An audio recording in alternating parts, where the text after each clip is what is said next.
அஸ்ஸலாமு அலைக்கும் வரஹ்மத்துல்லாஹி வபரகாத்துஹு. அதனுடைய கேள்வி இறந்தவர்களுக்காக நினைவேந்தல் செய்யலாமா?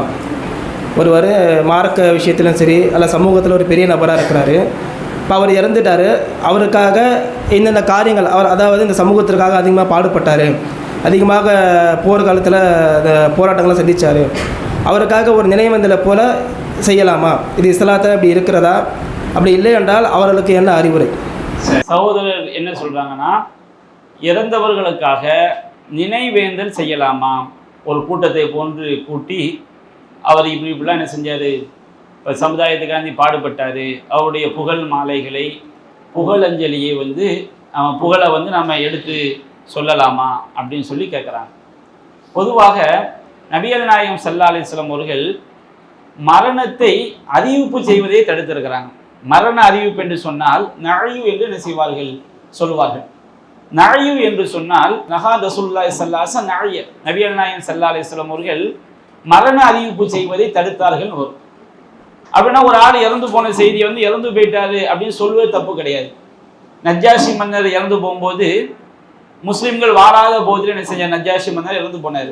நபிகள் நாயகம் ஸல்லல்லாஹு அலைஹி வஸல்லம் அவர்கள் நஜ்ஜாஷி மன்னர் இறந்து போன செய்தியை சஹாபாக்களுக்கு அறிவிச்சாங்க. அறிவித்து ரசூல் ஸல்லல்லாஹு அலைஹி வஸல்லம் அவருக்காக நஜ்ஜாஷி மன்னர் ஜனாசா தொலை வைக்கப்படாமல் அடக்கம் செய்யப்பட்டதால் முஸ்லிம்கள் வாழாத நாட்டில் அவர் இறந்துட்டு அடக்கம் செய்யப்பட்டிருக்க, ஜனாசா தொழுகை நடத்தலன்னு சொல்லி அவருக்காக நபிகள் நாயகம் ஸல்லல்லாஹு அலைஹி வஸல்லம் அவர்கள் மதீனாவது என்ன செஞ்சாங்க, தொலை வச்சாங்க. நஜ்ஜாஷி மன்னருடைய மரணத்தை ரசூலா அறிவிக்கன்னு செஞ்சாங்க. மரண அறிவிப்பு செய்வதை தடுத்தார்கள் என்று வரக்கூடிய செய்தியுடைய கருத்து என்னன்னா, அறியாமை காலத்தில் ஒருவர் இறந்து போய்விட்டால் அவருடைய புகழ் பெருமைகள் எல்லாத்தையும் சொல்லி என்ன செய்வாங்க, அறிவிப்பாங்க. இப்படிப்பட்ட தியாகி, இப்படிப்பட்ட ஒரு மகான், இப்படிப்பட்ட ஒரு மனிதர், அவர் அப்படி இப்படி புகழ்ந்து வானலாவ புகழ்ந்து என்ன செய்வாங்க, அவரை பற்றி அறிவிப்பாங்க. இவ்வாறு அறியாமை காலத்தில் ஒருவர் மரணித்து விட்டால் அவருடைய பெருமைகள் புகழை எல்லாம் சொல்லி அறிவிக்கிறாங்களா இல்லையா?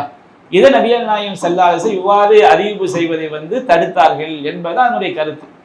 அப்போ நபிகள் நாயகம் ஸல்லல்லாஹு அலைஹி வஸல்லம் ஒருவருடைய மரணத்தை அறிவிக்கும் போது கூட அவருடைய புகழ் பெருமைகள் எல்லாத்தையும் சொல்லி கொண்டு அறிவிப்பதை மார்க்கம் தடுத்திருக்கும் பொழுது, ஒருவர் மரணித்த பிறகு ஒரு சபையை கூட்டி வைத்து நினைவேந்தல் என்ற பெயர்ல அவரை பற்றிய புகழ்ந்து பேசுவது, அவரை பற்றிய விஷயங்களை எல்லாம் நினைவு கூறுவது, இது மார்க்கத்தில் ரசூல் ஸல்லல்லாஹு அலைஹி வஸல்லம் இப்படி ஒரு செயலை நமக்கு வழிகாட்டி இருக்கிறாங்கன்னு சொன்னா கண்டிப்பா இல்லை. ஏன்னா நபிகள் அப்படி இருக்கும் என்று சொன்னால் நபிகள் நாயகம் ஸல்லல்லாஹு அலைஹி வஸல்லம் அவர்கள் எத்தனையோ சஹாபாக்கள் மரணித்திருக்கும் பொழுது பிற சஹாபாக்களை எல்லாம் கூட்டி வைத்து அவங்களுடைய புகழ் பெருமை என்ன செஞ்சிருப்பாங்க, பேசியிருப்பாங்க.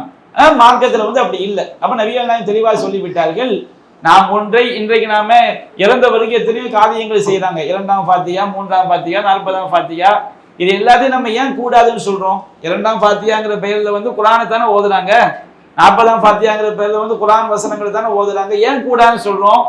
நபிகள் நாயகம் ஸல்லல்லாஹு அலைஹி வஸல்லம் அப்படி ஒரு காரியத்தை என்ன செய்யவில்லை. மன் அஹ்தஸ ஃபீ அம்ரினா ஹாதா மா லைஸ மின்ஹு ஃபஹுவ ரத்துன், நம்முடைய மார்க்கத்தில் இல்லாத ஒன்றை யார் புதிதாக உண்டாக்குகிறானோ அது அல்லாஹ்விடம் மறுக்கப்படும் நபிகள் நாயகம் சொன்னாங்க. மன் அமில அமலன் ஃபலைஸ அலைஹி அம்ருனா ஃபஹுவ ரத்துன், நாம செய்யாத ஒரு காரியத்தை யாரு புதுசாக உண்டாக்குகிறானோ, மார்க்கம் என்ற கையில புதிதாக உண்டாக்குகிறாரோ அது அல்லாஹ்விடம் மறுக்கப்படும் என்று என்ன செய்தார்கள், சொன்னார்கள். இன்றைக்கு நினைவேந்தல் கொண்டாடுறாங்களா இல்லையா? நபிகள் நாயகம் ஸல்லல்லாஹு அலைஹி வஸல்லம் அவங்க காலத்தில் இதை கொண்டாடுவதற்கு என்ன தடையா இருந்துச்சு? சில விஷயம் சயின்ஸ் அடிப்படையில் தடையா இருக்கும். சயின்ஸ் அடிப்படையினா இன்னைக்கு நம்ம ஏசி வச்சிருக்கிறோம், ஃபேன் போட்டிருக்கோம், கரண்ட் இருக்குது, கட்டடத்தில் நம்ம டைல்ஸ் பதிச்சிருக்கிறோம். நபிகள் நாயகம் காலத்தில் கண்டுபிடிக்கப்பட்டதா? கண்டுபிடிக்கப்படலை. இருந்தா அவங்க பயன்படுத்தி இருப்பாங்களா இல்லையாங்கிற பேச்சு. அதே மாதிரி இன்றைக்கு நம்ம காரு, சைக்கிள், பைக் இதுல நம்ம பயணம் பண்றோம். நபிகள் நாயகம் காலத்தில் இதெல்லாம் இருந்துச்சா? இல்லை. இருந்தா அவங்க என்ன செஞ்சிருப்பாங்க, பயன்படுத்தி இருப்பாங்க. ஒருவர் மரணித்து விட்டால் அவரை பற்றி ஒரு கூட்டத்தை கூட்டி அவருடைய புகழ் மாலைகளை பாடுவது நபிகள் நாயகம் காலத்தில் செய்ய முடிஞ்சிருக்குமா, முடியாதா? நபிகள் நாயகம் காலத்தில் அவங்க உயிரோடு வாழும்போது எதை செய்ய முடிந்திருக்குமோ அது எந்த விதமான விஞ்ஞான வளர்ச்சியால் தடையா இருக்காது, எந்த விதமான காரணங்களும் தடையா இருந்திருக்காது. அப்போ அந்த மாதிரி செய்ய முடிந்திருக்கும். நபிகள் நாயகம் அப்படி செய்தார்களா? நபிகள் நாயகம் ஸல்லல்லாஹு அலைஹி வஸல்லம் அவ்வாறு செய்யவில்லை. இன்னும் சொல்ல போனால் ஒருவரை பற்றி புகழ்ந்து மரண அறிவிப்பு செய்வதை கூட ரசூலுல்லாஹ் என்ன செஞ்சிருக்கிறாங்க, தடுத்திருக்கிறார்கள். அப்ப அந்த மாதிரி நினைவேந்த நிகழ்ச்சி என்பது முழுக்க முழுக்க அது மார்க்கத்துக்கு மாற்றமானது. அது நம்ம எங்க கொண்டு போய் சேர்த்துறோம்? இப்போ தவறான காரியத்தில் இணை வைப்பு வரைக்கும் என்றைக்கு ஒருவரை நாம புகழ ஆரம்பித்து விட்டோமோ அன்றைக்கு அது என்ன செஞ்சிடும், இணை வைப்பு வரை கொண்டு போய் சேர்த்து விடும். அப்ப இது போன்ற நிகழ்ச்சிகள் பெரிய பெரிய அரசியல் தலைவர்கள் மரணிக்கும் போது இது போன்ற நிகழ்ச்சிகளை நினைவேந்தல் என்ற பெயரில் என்ன செய்யறாங்க, நடத்துறாங்க. இது முழுக்க முழுக்க தடுக்கப்பட்ட ஒன்று. சில விஷயங்களுக்கு சில ஹதீஸ்கள் என்ன செய்வாங்க, தவறாக திரித்து ஆதாரம் காட்டுவார்கள். என்ன ஹதீஸ்னு சொன்னோம்னா, நபிகள் நாயகம் ஸல்லல்லாஹு அலைஹி வஸல்லம் சொன்னாங்க, உதுகுரு மஹாசின மௌத்தாக்கும், உங்கள இறந்து போனாங்க, முஸ்லிம்கள்ல ஒரு ஆள் இறந்து போயிட்டான்னு வச்சுக்கிடுங்க, மௌத்தா போன பிறகு அவர் உயிரோட வாழும்போது பல தப்பான காரியங்கள் செஞ்சிருப்பாரு, பல விஷயங்கள் நடந்திருக்கலாம். அதை பத்தி மௌத்தா போன பிறகு பேசாதீங்க. இங்க பேசுறதா இருந்தா எதை பத்தி பேசுங்க, உதுகுரு மஹாசின மௌத்தாக்கும், உங்கள இறந்து போன உங்கள முஸ்லிம்கள்ல அவங்க இறந்து போன பிறகு அவங்க உயிரோடு வாழும்போது செஞ்ச நல்ல விஷயங்கள் மற்றவங்களுக்கு சொல்லுங்க. சொல்றதுன்னா என்ன அர்த்தம், ஒரு ஆள் மௌத்தா போயிட்டாரு, அவரை பத்தி நம்ம ஒரு ஆள்கிட்ட சொல்ல, இந்த ஆள் மௌத்தாயிட்டாரு, அவர் உயிரோடு இருக்கும்போது அப்படி செஞ்சாரு இப்படி செஞ்சாரு, கெட்ட விஷயங்கள் செய்யக்கூடாது, பேசக்கூடாது. ஒரு ஆள் மௌத்தாயிட்டாருன்னு சொன்னோம்னா அவர் உயிரோடு இருக்கும்போது இதுக்காண்டி பாடுபட்டாரு, அவர்கிட்ட எது நல்ல விஷயமா இருக்குதோ அதை நாம் யதார்த்தமாக ஒருவருக்கு என்ன செய்யலாம், அவரை பத்தி நினைவு கூறலாமே தவிர, நமக்கு தெரிஞ்சவங்க ஒரு ஆள் மூத்தாயிட்டாங்க, ஒரு மூமினா இருந்திருக்கிறாரு, ஒரு மூமினாக இருந்திருக்கிறாங்க, அவரை பத்தி நம்ம வீட்டு 2 பேர் பேசிக்கிறோம், பேசும்போது அவருடைய கெட்ட விஷயங்கள் என்ன செய்யக்கூடாது, நினைவுபடுத்தி பேசக்கூடாது. அவரை பற்றி நல்ல விஷயங்களை நம்ம என்ன செய்ய வேண்டும், பேசிக்கொள்ள வேண்டும். ஏனென்றால் அவங்க செய்த என்னென்ன செஞ்சாங்களோ அதுக்கு அல்லாஹ் கிட்ட அவங்க போயிட்டாங்க, அல்லாஹ் நம்ம என்ன செய்து கொள்வான், பார்த்து கொள்வான். உயிரோடு இருக்கும் போது அவங்க கெட்டது செஞ்சாங்கன்னா நம்ம நேரடியாக கண்டிக்கலாம், அல்லது நாம எப்படி அதை அவருக்கு சொல்ல வேண்டுமோ அப்படி என்ன செய்ய வேண்டும், சொல்ல வேண்டும்.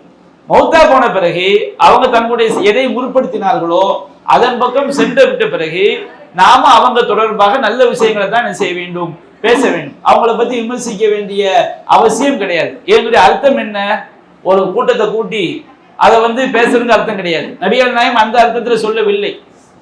ஒரு மூமின் மரணித்த பிறகு அவரை பத்தி நாம் ஒருவருக்கு நினைவுகளை பரிமாறிக்கொள்ளும் போது என்ன செய்ய வேண்டும், அவர் செய்த நல்ல விஷயங்களை மட்டும் பரிமாறிக்கொள்ள வேண்டுமே தவிர அவங்க காலத்துல வாழ்ந்த தவறான விஷயங்களை பற்றி நம்ம என்ன செய்யக்கூடாது, நினைவு கூறக்கூடாது. இது ஒரு நிகழ்ச்சியாக நடத்துவதும் கிடையாது. அப்ப இது போன்ற செயல்கள் தான் மார்க்கத்தில் என்ன செஞ்சிடும், பிதாவை உண்டாக்கணும். ஒரு நூதன பழக்கங்களை மார்க்கம் என்ற பெயர்ல இந்த மாதிரி உண்டாக்கி வைக்கிறது தான் பல்வேறு காலங்களில் பின்னாடி மார்க்கமா என்ன செய்து விடுகிறது, மாறி விடுகிறது. எனவே நபிகள் நாயகம் காலத்துல இறந்தவர்களை கூட்டமாக சேர்ந்து அவங்களுடைய விஷயங்களை நினைவு கூறக்கூடிய எந்த ஒன்றுமே கிடையாது.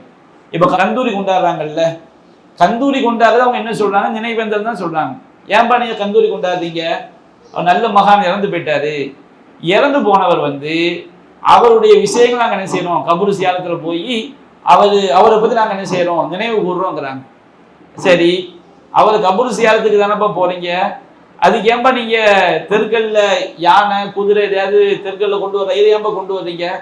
தெருக்கல்ல ஒரு யானையை கொண்டு வரும்போது மக்கள் எல்லாம் தெரிந்து கொள்வார்கள், இன்றைக்கு யானை எதற்காக வருகிறது தெரியுமா, இந்த மகானுக்கு என்ன செய்யறாங்க, இன்னைக்கு போய் கபூர் சியாரத்து பண்ண போறாங்க, அதுக்காண்டி யானையை அழைச்சிட்டு வர்றாங்களாம். அதுக்கு என்ன கொட்டடிக்கிறீங்க, ஒரு சப்தம் சேர்ந்து வரும்போது வீட்டுக்குள்ள உள்ளவங்களுக்கும் என்ன செய்யும் தெரியும், அதுக்கு ஒரு வியாக்கியானம் சொல்லுவாங்க. அதுக்கு என்ன கொடிக்கலையை சுமந்துக்கிட்டு வர்றீங்க, அதுக்கு என்ன பூ போடுறீங்க, அதுக்கு என்ன யானை வரும்போது வீட்டுல சாப்பாட்டை ஆக்கி யானை வாயில பெரிய பெரிய சோத்து உருண்டைகளை ஏன்டா திணிக்கிறீங்க? எல்லா ஷிர்கு பிதஅத் எதனால வருது, ரசூலுல்லாஹ் சொன்ன ஒரு ஹதீஸை தப்பா நடைமுறைப்படுத்துறதுதான். ஜூருல் குபூர், கபூர்களை ஜியாரத் செய்யுங்கள், ஃபைன்னஹா துதக்கிருல் ஆஹிரா, அது மறுமை சிந்தனை ஏற்படுத்தும் அப்படின்னு நபிகள் நாயகம் சொன்னாங்களா இல்லையா? நபிகள் நாயகம் காலத்துல கபூர் ஜியாரத் என்பது கூட்டமாக கூடி செஞ்சார்களா, கந்தூரிங்கிற பேர்ல செஞ்சாங்களா? நபிகள் நாயகம் எதை கூட்டமாக கூடி செய்யவில்லையோ அது கூட்டத்துக்கு யார் அதிகாரம் இருக்கு? 5 வேளை தொழுகை நம்ம கூட்டமா சேர்ந்து தொழுகிறோம், ஏன் நபிகள் நாயகம் தொழுதாங்க? நாம பெருநா தொழுகையை கூட்டமா சேர்ந்து தொழுகிறோம், ஏன் நபிகள் நாயகம் செஞ்சாங்க? ஜும்மா தொழுகையை கூட்டமா சேர்ந்து தொழுகிறோம், மலை தொழுகையை கூட்டமா சேர்ந்து தொழுகிறோம், கிழவன தொழுகையை கூட்டமா சேர்ந்து தொழுகிறோம், ஏன் நபிகள் நாயகம் செஞ்சாங்க? திக்ர் செய்யும்போது ரசூலுல்லாஹ் கூட்டமா சேர்ந்து திக்ர் செஞ்சாங்களா? சுப்ஹானல்லாஹ் சுப்ஹானல்லாஹ் எல்லாரும் சேர்ந்து சுப்ஹானல்லாஹ் சொல்லுங்க, எல்லாரும் சேர்ந்து அல்ஹம்துலில்லாஹ் சொல்லுங்க, எல்லாரும் சேர்ந்து ஸலவாத் ஓதுவோம். அப்போ ஒரு விஷயத்தை கூட்டமாக சேர்ந்து செய்ய வேண்டும் என்றால் நபிகள் நாயகம் என்ன செய்திருக்க வேண்டும், செய்து காட்டியிருக்க வேண்டும். அப்ப இந்த கபூர் ஜியாரத் என்பது நபிகள் நாயகம் காலத்துல ரசூலுல்லாஹ் ஜியாரத் பண்ணுங்கன்னு சொன்னாங்க. அந்த ஜியாரத்தை ரசூலுல்லாஹ் எப்ப நேரம் கிடைக்குமோ அப்ப அவங்க போய் செஞ்சாங்க, சஹாபாக்கள் எப்ப நேரம் கிடைக்குமோ அப்ப அவங்க போய் செஞ்சாங்க. அது ஒரு கூட்டமா அவங்க என்ன செய்யல. இவங்க என்ன செஞ்சுட்டாங்க, நாம வருஷத்துக்கு ஒரு தடவை கபூர் ஜியாரத் குறிப்பிட்ட நாளில் போகணும். அது கந்தூரின்னு பேர் வச்சு அதுக்கு யானையை கொண்டு வந்தாங்க. யானையை கொண்டு வந்ததோட அதுக்கு ஒரு கொடியேற்றுவன், அந்த கொடியை கொண்டு வந்தாங்க. அப்போ அங்கே என்ன செய்யுங்க, கடைகளை போடுங்கன்னு கொண்டு வந்தாங்க. ஆம்பளையும் பொம்பளையும் என்ன செய்யுங்க, மொத்தமாக கூட்டமாக போவோம், அங்கே போவோம்னு கொண்டு வந்து கடைசியில் அந்த நோக்கம் முழுக்க முழுக்க இணை வைப்பு காரியங்களாகவும் ஒழுக்க சீர்கேடுகள். இன்னைக்கு பல ஊர்களில் தர்காக்களில் குத்தாட்டம் போடுறது, ஆண்கள் பெண்கள் நின்று டான்ஸ் ஆடுறது, எல்லா அநியாயங்களும் ஏன் வந்துச்சுங்கிறீங்க? நபிகள் நாயகம் ஒரு செய்தியை அவங்க காலத்துல எப்படி நடைமுறைப்படுத்தினாங்களோ அதை தாண்டி நாம் அதை கொண்டு வரும் பொழுது வழிகேடு என்பது என்ன செய்யும், அதிகரித்து கொண்டே போயிடும். இந்த நினைவேந்தல்ங்கிறத நாங்க அவர் செஞ்சதை பற்றி தானே பேச போறோம் சொன்னான்னு வச்சுங்க, அடுத்தடுத்து ஒவ்வொன்றாக கடைசியில் இது எப்படி எங்க கொண்டு போய் நிற்கும்?